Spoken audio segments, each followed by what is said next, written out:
사실 대승기신론은 신중하고 깊이 있게 들여다봐야 되는데요. 왜냐하면 깨달음이라는 것까지도 하나의 상이다라고 얘기하고 있기 때문에 그렇습니다. 왜 그런가를 오늘 불각, 즉 깨닫지 못함에 대해서 얘기하면서 한번 살펴보려고 합니다. 기본적으로 불각이라는 것은 우리식으로 따지면 스토리 속에 들어가 있는 겁니다. 생각 속에, 감지 속에, 어떤 마음의 상 속에 들어가 있는 거죠. 우리가 지난번에 얘기한 것처럼 마음의 상이라는 것은 상은 서로 상자를 쓴다 그랬어요. 보통 상하면 뭐 형상상이라든가 모양상이라든가 어떤 마음의 스크린에 떠오른 영상 같은 어떤 이미지로서의 상을 얘기할 텐데 불교에서 항상 서로 상자를 씁니다. 왜 그러냐면 여기 깊은 이유가 있죠. 모든 상들은 결코 그것 하나로 존재하지 않고 다른 것들에 의존해서 존재한다는 것 때문에 그렇습니다. 그래서 서로 상자를 쓰는 거예요.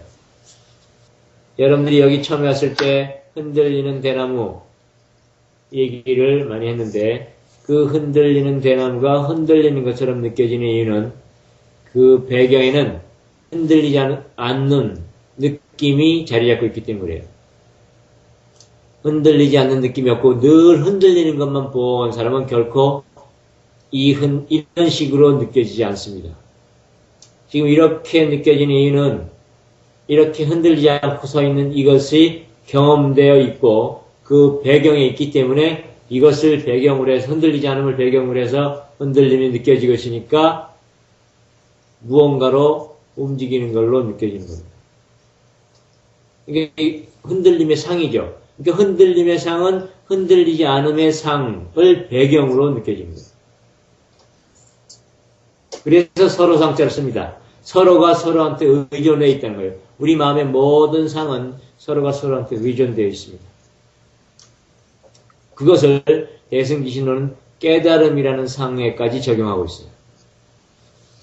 그 다음 하나 더 하자면 스토리라는 건 그런 거죠. 그런 어떤 감지들로 만들어 이루어져 구성된 스토리 속에 들어가 있는 것.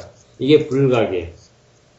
어떠한 믿음 속에 들어가 있고 또 그 믿음에 계속해서 에너지가 투입되고 있고 하다는 거죠.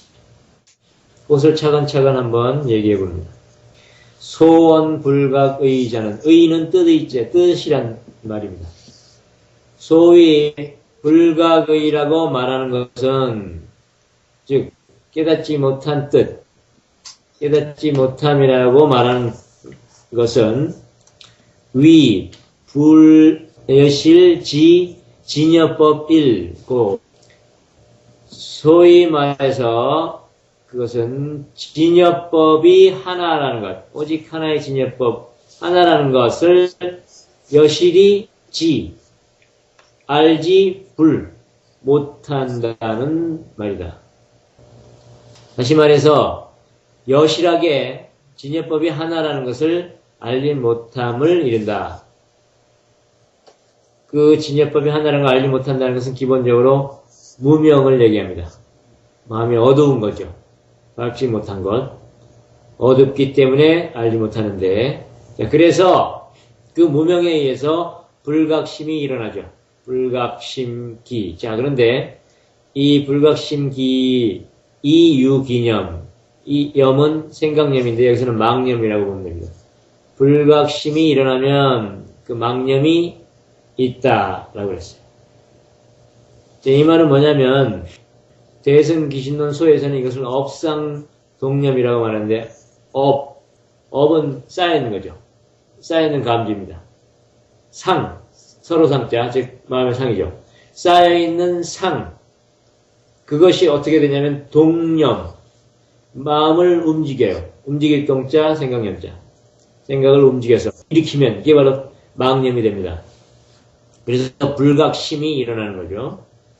이걸 우리식으로 얘기하면 뭐냐면 감지, 예를 들면 이것을 우리가 인식하기 위해서 지금 여러분들이 이걸 딱 보면 어떤 감지가 마음에 딱 다가오죠. 마음에 이것이 뭐라는 게 뭐 이름을 모르더라도 또는 이름은 알면 더 그 명확한 경계선을 가지고 무엇 또는 어떤 느낌으로 다가옵니다. 그렇게 다가오는 것은 마음이 인식한 거예요, 벌써. 그러기 위해서는 이것의 감지가 일단 있어야 되고 그 감지를 인식하는 작용도 생겨나야 돼요. 그것을 대승기신론소에서는 감지를 상분이라고 합니다. 서로 상자 상. 분은 나눌 자.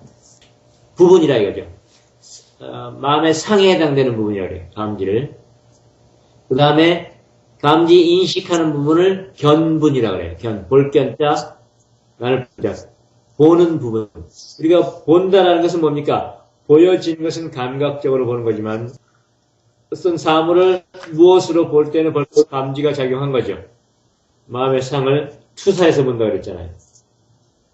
그게 바로 견분입니다. 본다 이 말이죠. 보여지는 게 아니라 본다. 대승기신론에서도 그대로 얘기합니다. 깨께서 했던 얘기를 그대로 얘기하고 있어요. 상부는 감지에 해당되는 거고 견부는 감지 투사에 해당되는 거예요. 그래서 이것에 대한 감지를 인식하기 위해서는 감각적으로 이것을 경험한 후에 그것과 감지와 대비되어서 발견된 내면의 흔적이 투사되는 것, 이게 견분이고 감지는 상분이라고 봅니다. 그게 바로 불각심이 일어난 거예요. 네? 마음에 경계가 생겼죠? 불각심은 뭡니까? 스토리 속으로 들어간 거예요. 마음에 상이 없으면 불각심도 없습니다. 지금 여기서 재미난 얘기를 해요. 방향을 잃은 사람에 대한 얘기를 합니다. 우리가 뭐 봉천역에 딱 내려가지고 어디를 가야 되는데 어디로 가야 될지 몰라요. 그러면 마음이 어떻습니까? 봉천역에서 출구가 하도 많으니까 여러분들 그런 경험 있죠? 어느 출구로 나가야 될지 모르죠? 어디 가야 될 때는 아는데 어느 출구로 나가야 거기로 갈지 몰라요. 그럴 때 마음이 어떻습니까? 되게 좀 혼란스럽죠? 혼돈 속에 들어갑니다, 마음이. 그죠? 좌우왕좌왕하면서. 그게 바로 뭡니까? 이쪽 방향이 옳은 방향이라는 걸 알기 전까지는 마음이 혼돈스럽죠. 즉, 내 마음에 옳은 방향이라는 게 있기 때문에 혼돈스러운 마음이 생기라는 겁니다. 내 마음에 정해놓은 옳은 방향이라는 게 없으면 혼돈스러운 마음도 없는 거예요. 찾는 마음이 없으니까. 내가 정해놓은 무엇을 찾는 게 찾아지지 않을 때 혼돈이 일어나는 거죠. 만약에 어린애라면 어떻게 했어요? 마음이 몰라도 혼돈스럽지 않겠죠. 마찬가지로 중생도 이와 같다는 겁니다. 각, 즉 깨달음이라는 것에 의해서 불각되어진 자기가 있게 된다 이 말이죠. 각과 불각을 넘어설 때 각이라고 이름 붙인 겁니다. 사실은. 각이라는 것 속에 붙들려 있는 한은 결코 불각을 떠날 수가 없어요. 왜? 각과 불각은 서로 의존하고 있기 때문에 그렇습니다. 각과 불각이 있다는 것은 뭐예요? 마음의 표면인 파도의 속에 있는 거예요. 파도는 큰 파도와 작은 파도, 거친 파도와 잔잔한 파도로 나눠져 있죠. 표면은. 그 표면을 떠나는 것, 흔들리는 그 표면이 있으면서도 그 표면과 상관없이 있는 것.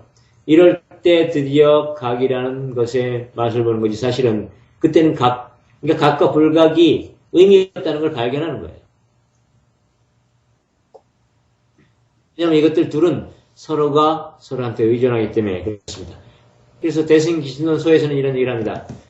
옳은 동쪽 방향이 없으면 잘못된 서쪽 방향이라는 것도 없다 이거죠.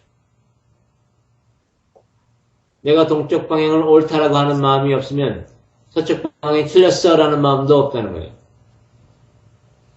이게 바로 서로가 의존한다는 말이고, 방향을 잃은 사람이 혼미해지는 이유는 옳은 방향이라는 걸 갖고 있기 때문에 혼미해진다는 거예요.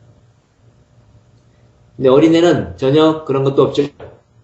옳은 방향이 없기 때문에 깨닫지 못했어라는 것도 없는 겁니다. 근데 우리는 깨닫지 못했어가 있어요. 언제부터 그랬어요, 여러분들? 깨달음이라는 게 있다라는 걸 안 이후부터 나는 깨닫지 못했어라는 것에 매이기 시작했죠. 잘 생각해 보십시오. 자, 그렇다고 해서 다시 어린애로 돌아가는 소리는 아닙니다. 이 각과 불각을 넘어가야 된다는 소리죠. 다시 어린애로 돌아가는 것은 뭐냐면 마음이 둔해지는 겁니다. 분별심이 없어지는 것이 아니라 분별심이 생겨나기 이전에 둔한 마음인 거죠. 깨끗하긴 하지만 세밀한 분별심이 지금 생겨났어요. 그러면 이제부터는 그 분별심을 넘어가야 되는 거죠. 분별심이 있으면서도 분별심에 구애받지 않는 마음. 이게 바로 진정한 각의 의미지. 불각과 상대되는 각 속에 있는 것은 그 뭐예요? 그 사람 마음에는 불각한 사람이 있는 거죠. 깨닫지 못한 마음이 있는 거예요. 그래서 나는 깨달았다고 여기는 거죠. 그 뭐야? 분별 속에 있는 거지 아직도. 근데 각의 진정한 의미는 분별이 없는 거 아니에요. 그럼 거기에 깨달음도 깨닫지 못함도 없어야 되겠죠. 그래서 부처님이 야 아나나 너 깨달음이란 게 있니? 그러니까 아니요 없습니다. 아나나 내가 깨달았느냐? 아니요 그런 사람 없습니다. 라고 얘기하는 거죠. 이렇게 상을 떠나는 겁니다.